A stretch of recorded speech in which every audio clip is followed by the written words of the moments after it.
Thank you so much, and good afternoon, everybody. Thank you for joining us on our third webinar in our advocacy reopening series. I'm Dan Eckstein with Sagac Public Affairs, and as always, I want to thank Holland and Knight for their partnership. We've gotten really great feedback on our webinars, and I look forward to hosting more with them in the coming year. You know, this series started with a conversation with congressional chiefs of staff on how they managed through the beginning of the pandemic and their thoughts on the value of in-person lobbying. We then had a really good conversation with heads of corporate and association federal affairs teams to learn how they are working to tell their organization's stories to policymakers and staff, and how they are managing key relationships in what is now a hybrid work environment. And so today, we bring up a topic that's near and dear to my heart, which is, how PAC directors and chair of PAC boards, how are they managing, PAC programs over the past 20 months and their thoughts, obviously in the year ahead. So I'm excited that Lacey, Ursula, and Kathryn agreed to participate. Both Lacey and Ursula are running successful corporate PAC programs with high-profile companies. And Kathryn is the chair of the Holland and Knight PAC, and also advises top-tier clients on, running sort of, significant corporate affairs programs. So with that, why don't we start? And I'm going to start with question one, really to Lacey, and then to Ursula, and then I'll round it out with a question to Kathryn. But what is it like, Lacey, being a PAC director in December 2021? Hi, Dan. Thank you for inviting me to join and starting with such a question. But, for us, the effects that most people are feeling after January 6th, those effects started up for us about 10 years ago. After the 2010 elections, we came under a tremendous amount of scrutiny, a lot of backlash, frankly. And it wasn't a super fun time. So, but we didn't pack up our tent and just head back to the Midwest.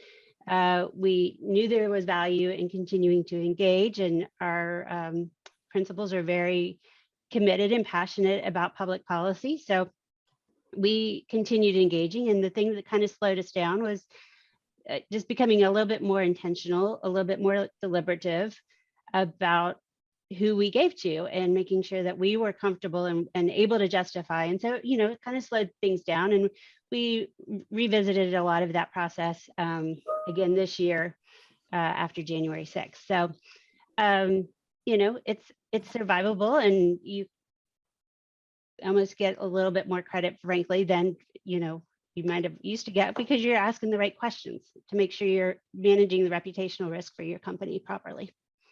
Interesting. Ursula, reputation risk. So talk to me about that and, running the packet into it in 2021, basically. Oh,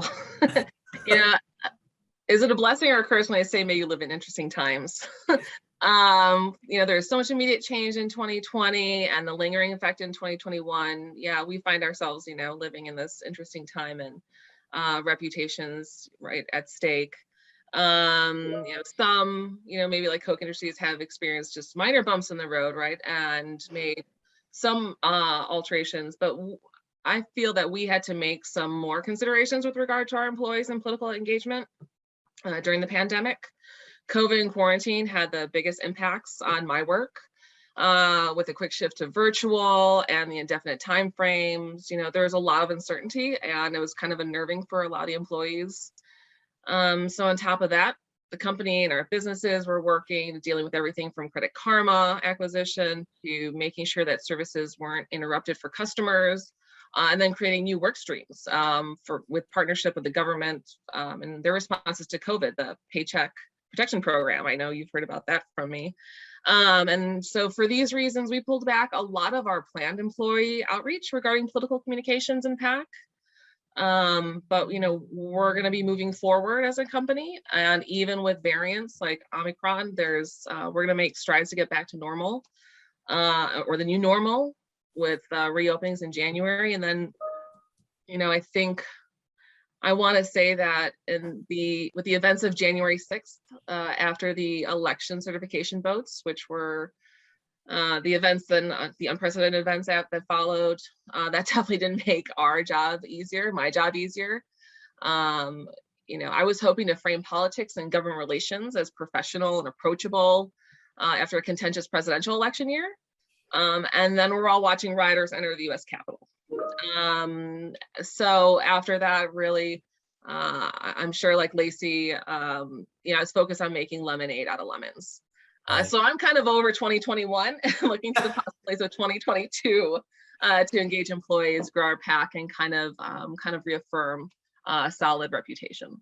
Exciting. So Kathryn, as the chair of the Holland and PAC, how has 2021 been for your both your own corporate PAC program, but also how you're advising your clients this year in terms of how they are engaging with campaign contributions? Well, the one thing I've sort of noticed is, well, we are one of the groups that kind of did a pause in the first quarter for everyone, and did some, I don't know that I'd say soul searching, but kind of looked around, and I think the word that Lacey uses is a good one, intentionality. Intentionality with respect to your especially our own PAC giving. What I found was interesting is our giving, I don't know if I'd say our giving patterns, our giving ethos really hasn't changed very much, in the sense that somebody brought this up to me. I don't know if anybody remembers Jim Traficant, who was a colorful and yet crazy congressman who would go to the House floor and say all kinds of extremely entertaining things. I'm pretty sure we never gave to Jim Traficant.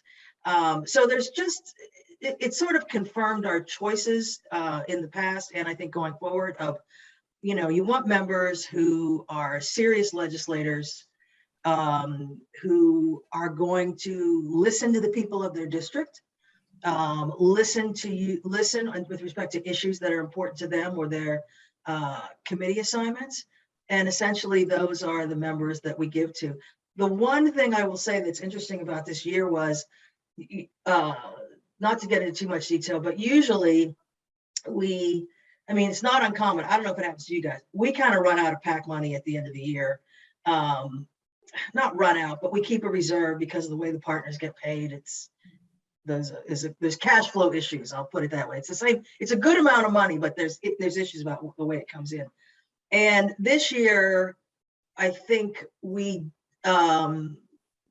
there were mostly less people asking to go to events, because for the first half of the year, a lot of the events were virtual, and people kind of didn't want to leave their house anyway. So really, and they really didn't want to do a lot of virtual fundraisers. So the last half of this year, then we had that period in June, July where everything was opening up, and we thought, oh my God, this is over. This is so awesome. And then Delta hit, and we're like, it's not over.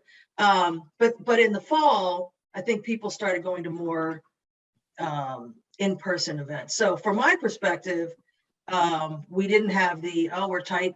We're tight on money for House Rs, or we're tight on money for Senate Ds. So there was sort of more money to spend throughout the year. So I was fine with that, because I never had a situation where, we got to slow up on this side. We got to give to because we do try to keep our giving somewhat even in proportion to the majorities in the House and the Senate. That was a lot more than you asked for, but no, but it was good, because then I have two questions from that, and so one, I'm sorry, Dan, no follow-up questions. Oh, okay. Well, no, the 147, the 147 is a topic I want to come back to, but you brought up something that I'd like you to start with, and then Lacey and Ursa, I'd like to get your reactions. Can you talk me through, Kathryn, your process when you and your colleagues are thinking about the types of events to go to? And what I mean by that is, your reactions to trips that, members have, or the party committees have, dinners, breakfast, whatever they may be. Is there some sort of strategic approach to how events are, how you decide to go to something? Or is it really just more calendaring issues? So Kathryn, let me start with you a little bit, and then I'd like to hear from Lacey and Ursula. Well, for me personally, I don't do breakfasts. So. And why do you not do breakfast? I mean, I don't like getting up that early. Okay. Very self, but I will do them. I did one this year and I made it clear to the member of Congress, you're like one of the few people I actually come to a breakfast for. Because I don't really want to be out of the house and doing stuff at 8:30. I'll fall asleep by 6 if I do that. I'm old. Anyway, but I find that the best one, I like small lunches, depending on what the vote schedule is. And the other thing I found I think is good is kind of multi-member, like when a member invites one or two other members. So you get to meet the member maybe you don't know as well that they're doing the event for, and then they'll have a couple other members there kind of helping that member. I find that those are very helpful because it's a bigger bang for the buck. I think that's true somewhat of trips as well. If you're going on a trip, if it's more than one member, which often is the case, members who are doing trips will invite their friends, whatever, to attend. And then you get more exposure, you get more time with more members of Congress. So I think that's very helpful. Excellent. I mean, Lacey and Ursula, and just in moving to ask you the same question, but I remember from my days when I was working, when I had running a PAC too, I would, this was a long time ago, we would sit around the table and say, oh, this lunch is coming up, or, oh, this, and there would be a conversation about who does this and is this person in the budget? So I'm just curious, can you walk me, Lacey, can you walk us through some of just the approach to, how you guys make decisions on events and things of that nature? Sure. We, our team comes together at the beginning of the year or beginning of the cycle, and we kind of put together that blue sky budget of where we want to give. And then I have a list of all the races that we, kind of want to monitor for open seats and challenger races, because we do get engaged in those. And so it's a combination of, events that they might see that they want to attend. So they flag that for me.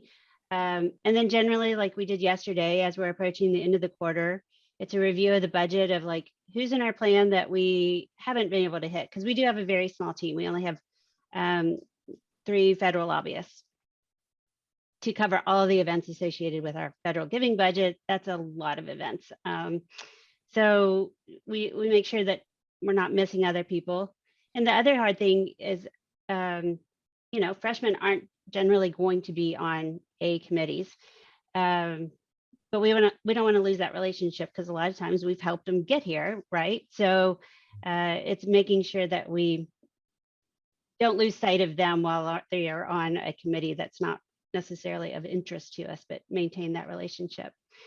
At the beginning of the year, we were probably we were pretty stubborn. Actually, we said, let us know when you get back to in-person events. We're not doing Zooms. Our team's done with Zooms. It's not going to happen. So do that. And then just like members of Congress, we're always looking to have our money triple counted in terms of they do it. So we're looking to make sure we get the biggest bang for our buck too. So if there's a way we can credit a member with, raising money for another member, then we'll do that. So it's just looking for all those opportunities and managing that. And before I go to you, Ursula, though, but on when you say no more Zooms, is it because people are just zoomed out, or is there something more, deeper than that? They can't have a discrete conversation. What's the sense of why no more Zooms? Definitely zoomed out, but it was more you're not getting any value out of it. You couldn't have a conversation. You didn't know when it was being recorded. You didn't know. It just wasn't a controlled situation. So yeah, that's a good point. Interesting. Ursula, can you walk through a little bit of your process for making disbursements? Yeah. And I mean, I definitely echo what Kathryn and Lacey have said. I think the beauty of having, a corporate PAC is that you have a lot of structure, right? You have kind of this organization, you have leadership with the board, you have oversight with them.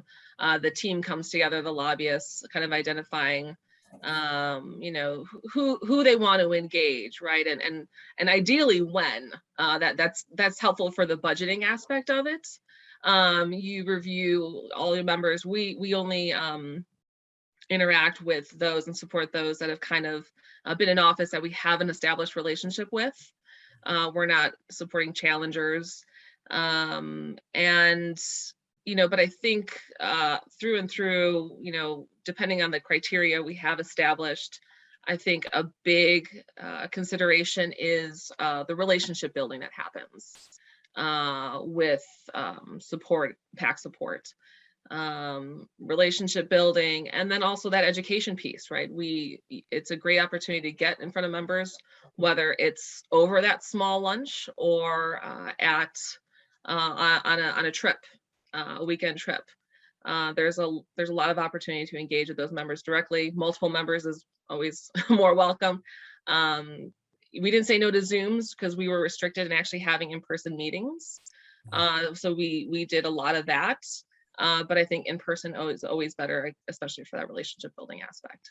Did you have, I'm just curious, did you have, and you don't have to provide anything too proprietary, but is there, a spirited debate about trips and attending trips, within the— I don't think there's any debate on that, Dan. Go to the event. I think it's too good of an opportunity, and there's really never a question as to what the ROI is. Yeah, very good. Well, let me go back, because obviously we can't have a good conversation about PAC in 2021 without bringing up the topic of the 147. And I'm just, again, and I think Kathryn, you referenced something earlier that I think was helpful, because even in my experience, you have to sort of tease out political statements and actions, which that's by the nature of their job. That's what members of Congress and candidates do, versus ethical issues as well as illegal activity, right? And so my assumption is that your filters would keep out the ethical and the illegal issues. But there are companies, Kathryn, that have, that are still kind of living through restrictions on all or some of the 147, whether it's through this year or through the end of the cycle. I mean, what's your sense when you're talking to clients? I don't know if any of yours are dealing with that, but I'm just curious what your observation has been with companies like that over the past year. I don't know that I've had that conversation. I don't think I've had that conversation with any clients specifically. That being said, and honestly, we could talk about this for hours, so I'm going to try to keep it short. You have to, I think, again, you have to look at the member and who they are and what they do and what their history is. I mean, you look at the list of people that voted for the objections. There are some solid members of the House Republican Conference that you literally cannot not give to just because they're good, solid legislators. And people tell me not to bring this up, but I can't help myself, so I'm going to do it anyway. I mean, if you look at that one vote on the objections, if you look at votes that have been had in the past, in 2005, for example, and I'm sure everybody knows this, you had a number of Democratic members in 2005 contesting the results in Ohio. And there were members, Maxine Waters, Ed Markey. These weren't like rabble rousing. These were solid core members of the Democratic caucus. If they had been successful, they would have, the results of the election would have changed. And then the final one I would say is John Lewis. I mean, John Lewis, a civil rights icon. Who loved the Constitution more than John Lewis? So when people tell me, there was some discussion, and I obviously push back very hard, but you can't tell me John Lewis didn't love the Constitution. And he voted for the objection. So I just think, and again, I don't want to get into it too much, but it obviously wasn't the vote on the objection. It's everything, right, in my opinion, is everything else that happened that day. Right. So right, that gives it a little different framework. But I think people were uncomfortable at first, and I think you kind of had to talk to people, walk them through that, and that's why we took that pause. And to be fair, I'm trying to think of a nice way to say this. I'm trying to think of a nice way to say there are crazies on both sides. So I don't really know the nice way to say it. So I'll just say it like that. And you have members of the Democratic caucus that don't take PAC money anyway. So, what difference? So, and honestly, we kind of have our House Democratic guy sort of be the one who, he knows the members.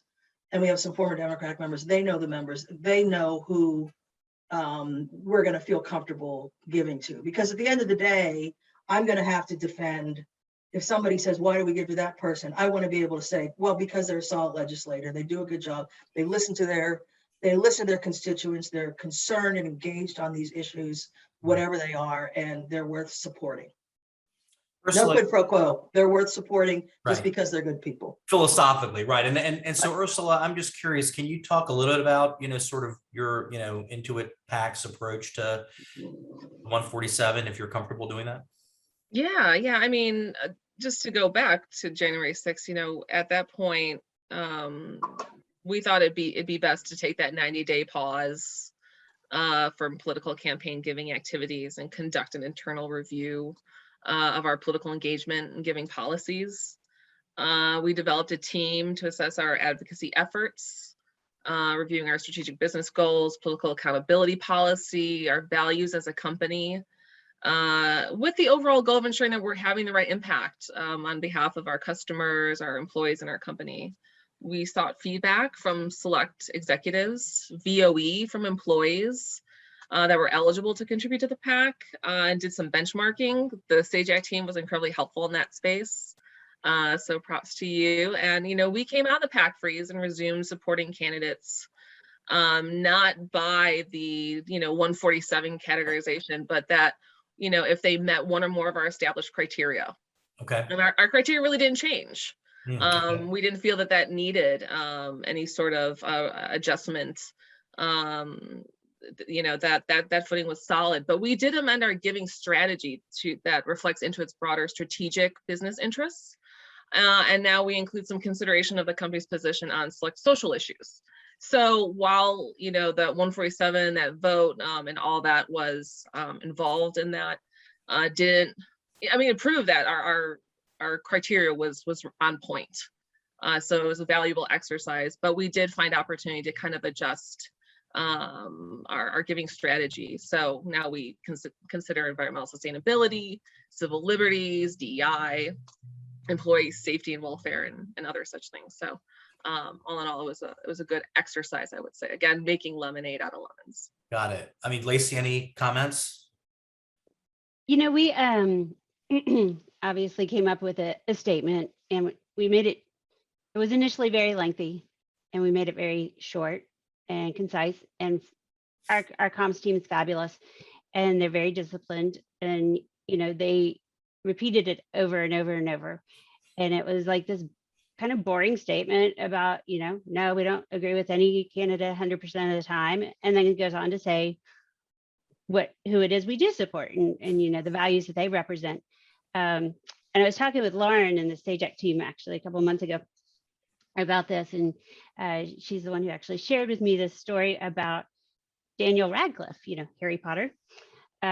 He got tired of media staking out his house every day, so he started wearing the same exact clothes whenever he left the house for weeks on end. As Harry Potter or as Daniel Radcliffe? As Daniel Radcliffe, and either way could probably work, but as Daniel Radcliffe. And so the media couldn't sell these stories, right? Because it looked like the same darn day. And so it was super boring for them, and they finally went away.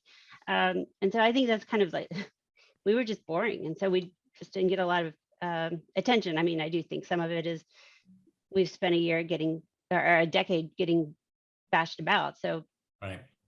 We're already in a certain position, but there was that. And in terms of giving, I think that, most of the companies that were taking 90-day pauses, how do I say this?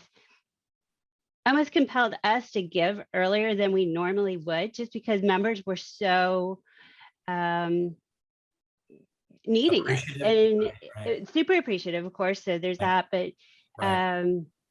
Most companies don't give in the first quarter after an election. Correct. Anyhow, right. Right. So it was almost people saying what they were already going to do and try to get some value out of that for mileage. But for us, it was like, okay, let's identify those who we would support no matter what office they ran for, because they're just truly aligned and people that we feel are champions. So we got in for them, and that creates a lot of goodwill. It's interesting as you were, and Ursula, when you brought it up, let me go back to you on this. So I do know that there are PAC directors, and actually, Kathryn, I want your reactions too on this, that are feeling really pulled by strong employee resource groups, affinity groups. And I think the old thinking was to be careful because sometimes there'd be social issues that you wouldn't be able to sort of corporate align with. But I don't know if you can use that anymore as an excuse. I think there's a bigger embrace now of employee resource groups, affinity groups. So how do you navigate through those waters, Ursula? I think engagement is the key. I found out through our survey post January 6th that a lot of our employees just didn't even know we had a PAC, that we had a government relations team. They didn't know about our lobbying work. That was an eye opener. I was newer to the job, and with COVID and quarantine, I think in our curtailed communication, that was an unfortunate reality that we were faced with. And so what we wanted to do is engage and build that education. And from that, obviously, we're hoping to grow the PAC. How do you do that? You can do one-on-ones. You can, knock on doors. There's a lot of avenues. People were doing Zooms. Some people had Zoom fatigue, though. So you engage any way you can. And so, we found opportunity because there was that kind of desire for more information to launch our Government Action Center. So that's something we kicked off in October, and it's my goal this year to be able to measure kind of that increased awareness. Whether we cater to a select group of employees, as the government relations and policy team already do that to some extent, but just kind of, test those communications, make sure that we're giving them the information that they want, and the opportunities that they want to have, that maybe they don't know they have, to become more engaged. So either the PAC or grassroots. Let me go to Kathryn, then I'll end with you, Lacey, on the DE&I component. But Kathryn, do you have a broader sense now with your PAC as the chair of your PAC have you incorporated those types of elements into your giving, or what are your thoughts on that? I'm sorry, what types of elements? I don't know if Holland and Knight has employee resource groups, affinity groups, but have you interacted with your teams on those issues as it relates to the PAC? And no, not like that. Not with respect to affinity groups per se. I think most of the people who give to the PAC, which is a lot of the partners, because I think we still have the largest law firm PAC in the country, understand that the PAC is largely a tool, which we use to help clients. And you and I have discussed before, it's not, I'm not really making my personal choices with all the PAC giving, within the parameters of those sort of guardrails that we laid out. We're doing what is necessary for client needs or for building relationships. So not so much on the, I would say on the engagement with the affinity groups. And, I was joking with somebody in my office yesterday. I'm like, if you asked me if we should ever have given to Henry Waxman, I would have said no. But obviously that's not what this is. that's not what this is about. And, so I think most people understand that it's with respect to us, it's largely a tool to assist with client needs. That being said, as I've been clear, there are certain members we're just not going to give to. And I will tell you, if you did a little Venn diagram, there'd be a tiny, tiny sliver of members who you wouldn't want to give to anyway, but you'd feel compelled to, because a lot of the members that are sort of in the category of you wouldn't feel comfortable with probably aren't going to do anything for clients anyway, or not that. I mean, a lot of them are more interested in, and this is Republican and Democrat, going on MSNBC or going on Fox News and creating a big splash, and they're less interested in really doing the hard work of legislating. So and that was true before this year. That's sort of always been true. Lacey, anything on that you want to add, or on affinity groups?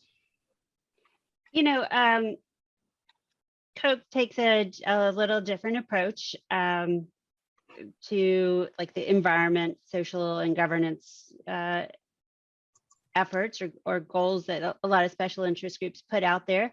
And, you know, our leaders are just very committed to, you know, it's disrespectful to judge anyone either positively or negatively based on generalizations about group identity.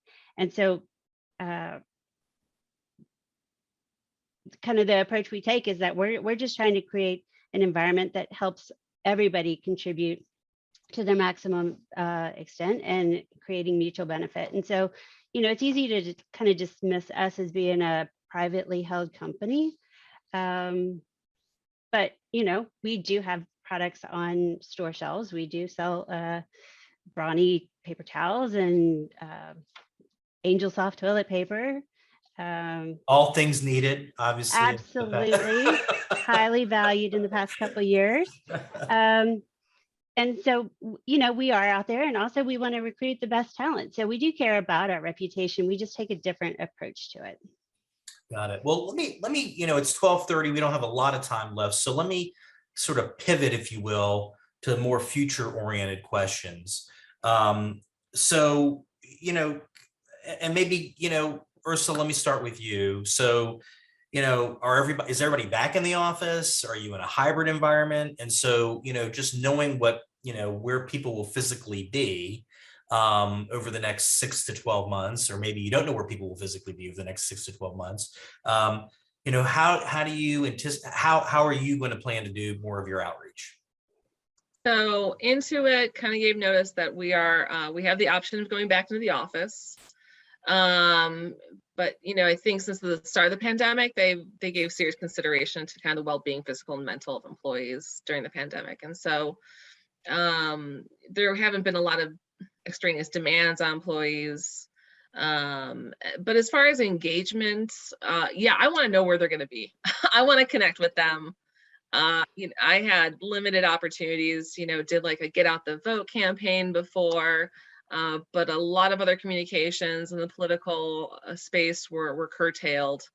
And that was unfortunate. And that the environment of 2021 and our reducing communications undoubtedly did not help me grow the PAC in 2021. But, you know, as I mentioned, we had listening sessions and we heard from colleagues.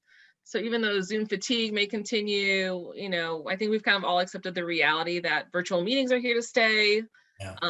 But with folks getting back in the office, I'm going to look to connect with employees every chance I can, using all the various channels that we're now adjusted to for business communications: phone, email, Zoom, right. Just knocking on doors and speaking to those groups, right? Those affinity groups or just business groups, you know, in their regular meetings, letting them know what the government relations team is doing, what tools we have, how they can be engaged.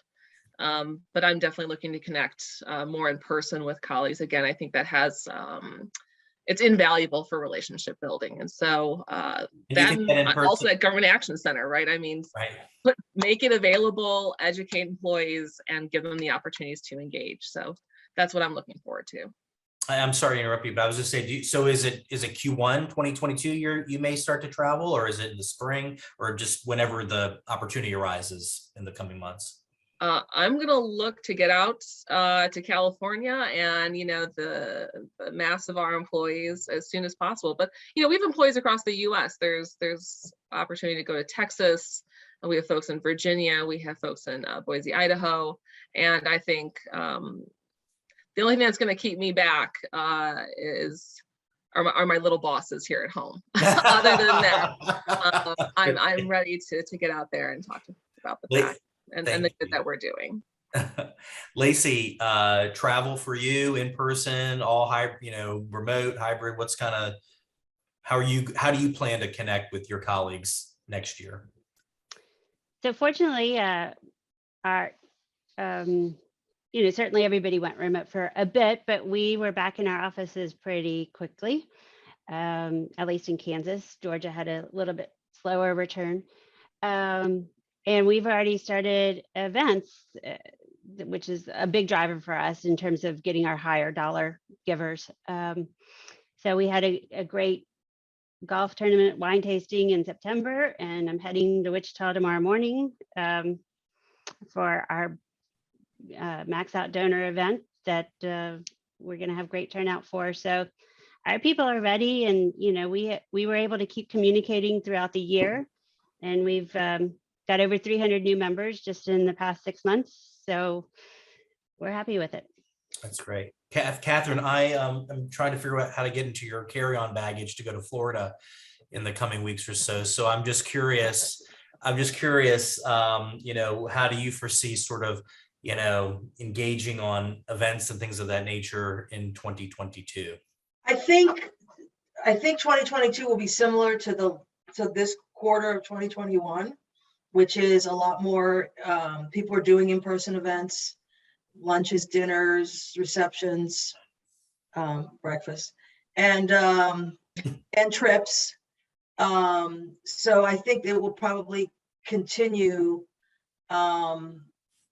as it has for this quarter, which is a lot more in-person events that people are more comfortable attending.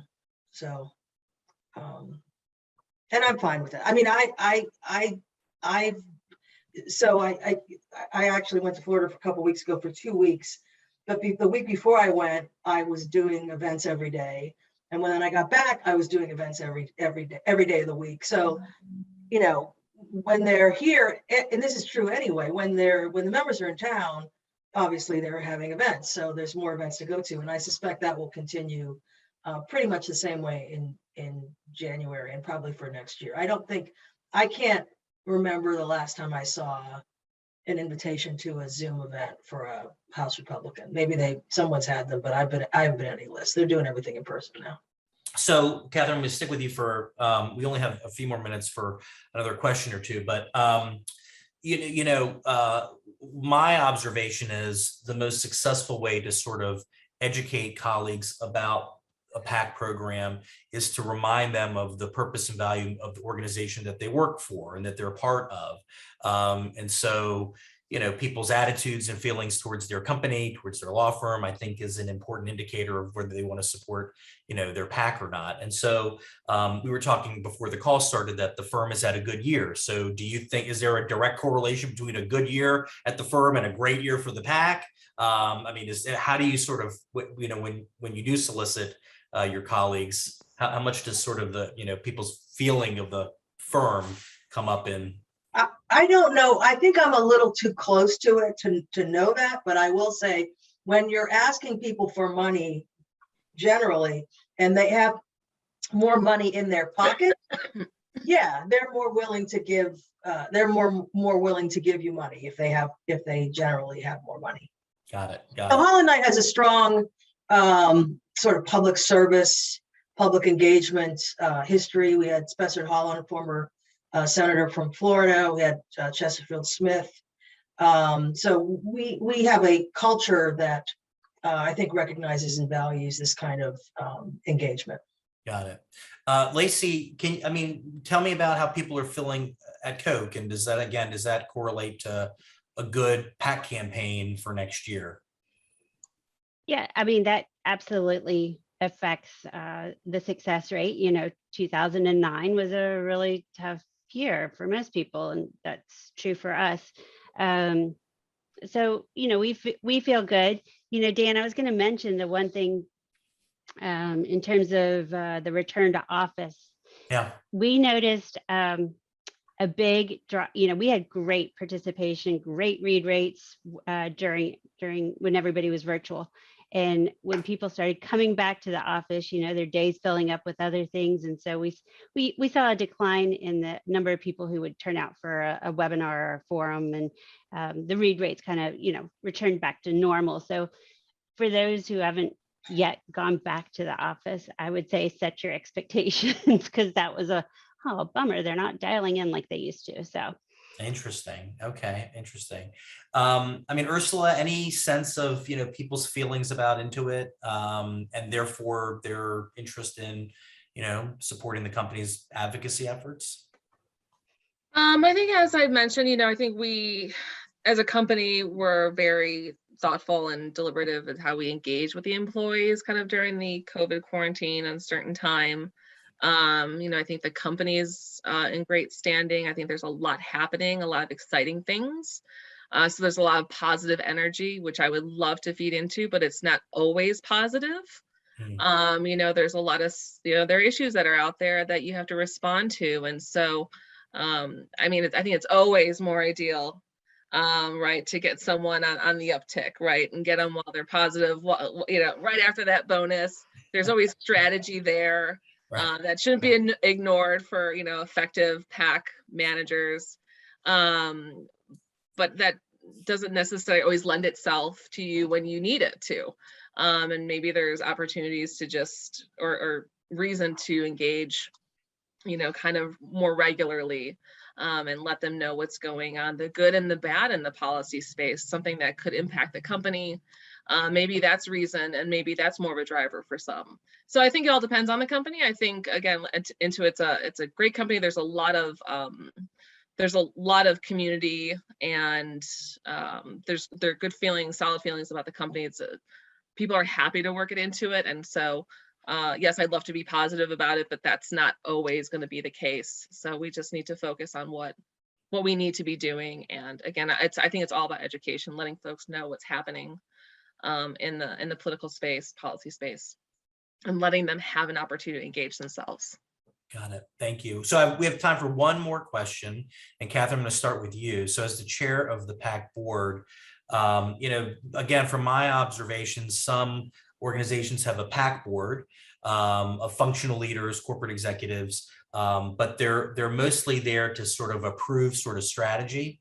And sometimes they don't engage in sort of the education and the solicitation. So how does the PAC board at Holland and Knight, how do you work with your colleagues to encourage participation amongst your colleagues, or is that something that your PAC board doesn't sort of do? We're somewhat involved in that. We have I shouldn't say somewhat, yes, we're involved in that, but we have a yearly meeting. We didn't have it this year, but we do usually have a yearly meeting, and there is time on the agenda to talk about the PAC and the importance of the PAC, which usually yields a pretty good uptick in contributions. Obviously, we didn't do that last year, but we will do it next year. When people join the firm, shortly after they join the firm, I get a list of everybody who's joined. I will send them a request to participate. But I think the most effective driver is the yearly meeting and the attendance at the yearly meeting. Got it. I mean, Lacey, how do you have a PAC board? And if you do, how do you use them? How do they interact with you in terms of, outreach and solicitations? Yeah, we do have a PAC board, and it's comprised of pretty much all CEOs. Coke is a group of a lot of individual companies underneath the Coke umbrella. So it's currently 13 who head up the businesses, but they're very connected with their employees. So we use them to, especially over the past 18 months, to get feedback and hear what the PAC should be doing. And it's good for them to be on board and understand what we're doing as well, because again, they get a lot of questions from their employees, and so they're able to answer a lot of those questions, and we serve as a resource for them to help answer those questions. Ursula, do you have a PAC board? I can't recall. We do. We have a PAC giving committee, and we have executives on there. We've had a lot of change in our PAC board with departures from the company. So we're looking for new board members, and we want to have them help promote the PAC. Our PAC board members, while they're leaders, it's not just enough to have leaders give, right? It's important to have that leadership that can speak to why it's important to support the PAC and engage politically. So employees not only hear it from me, but from the leaders that they hear from all the time. So definitely looking to kind of condition the members that we have although we meet annually, it'd be great to have them more involved and, like I said, more conditioned to talk about it more freely, and have them at the ready. Do you plan, will you set expectations with new PAC board members about sort of their role in terms of not just giving, but, doing some of that outreach, or how delicate do you want to be as you're, trying to recruit these executives? I like to think about, their obligations. I feel it's my job and folks on the government relations team to be able to talk more about that. So I don't want to put kind of the added pressure. Again, I just want them to kind of be ready to be able to talk about it. But it is ideal to have your leadership going out there and speaking as peers kind of on the PAC. So, we have, whether they're the PAC committee board or site leaders, that's another group that we kind of work with for kind of a peer-to-peer program. They understand the employees that work at those sites. They're different parts of the country, but they're also in some respects in different parts of the company. And so we kind of lean on them, and they're great to work with, but that they too are not quite at the level where they're advocating for participation in the PAC, but maybe in the future. So again, just kind of focused on getting that education out there. Got it. Before we wrap up, Lacey or Kathryn, any additional comments, or should we start to wrap up on PAC board? Well, then I have one last important question. So, Lacey, if you were in Harry Potter, what house would you be in? Oh, Dan, I couldn't pigeonhole myself like that. Well, with that Depends being on the said, day of the week. I got it. Ursula, Kathryn, do you have any perspectives on the house you'd be in if you were in Harry Potter? Well, I'm in green, so I think I have to go Slytherin. Kathryn? I gotta go Gryffindor. I went to Universal, I got the ball cap and the shirt.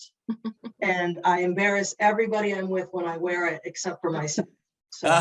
And that only cost you $55,000, the ball. Correct. It was a good investment. Yeah. I would be Hufflepuff, only because Gryffindor is such an easy one to pick. I can't help. Well, with that being said, Kathryn, thank you. Ursula, thank you. Lacey, thank you so much. To everybody that joined in, thank you for the time. I found this a great conversation. I hope you all did as well. And with that, thank you and have a good rest of your afternoon. Thank you. And Thanks. Bye. bye.